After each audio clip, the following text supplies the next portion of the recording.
સુરતની કૈલાસ સિન્થેટિક કંપનીમાં ભીષણ આગ। સુરત જિલ્લાના ઓલપાડ તાલુકાના સાયણ ગામની સીમાઓલ બાલાજી એસ્ટેટ સ્થિત કૈલાસ સિન્થેટિક નામની યાર્ન બનાવતી કંપનીમાં આજે વહેલી સવારે આશરે 7 વાગ્યાના અરસામાં અચાનક ભીષણ આગ ફાટી નીકળી હતી।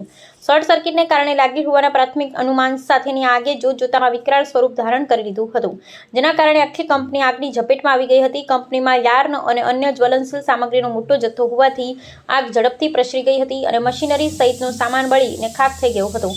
ઘટનાની જાણ થતાં જ ફાયર વિભાગની 5 થી વધુ ગાડીઓ તાત્કાલિક સ્થળ પર દોડી આવી હતી। ફાયર ફાઇટરોએ પાણી અને ફોર્મનો સતત મારો ચલાવી ભારે જહેમત બાદ અંદાજે 4 કલાકમાં આગ પર સંપૂર્ણ કાબુ મેળવ્યો હતો।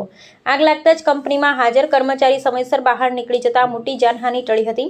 જોકે કિંમતી મશીનરી અને યાર્નનો જથ્થો બળી જવાથી કંપનીના માલિક જીગરભાઈને લાખો રૂપિયાનું મોટું નુકસાન થયું હોવાનો અંદાજ છે।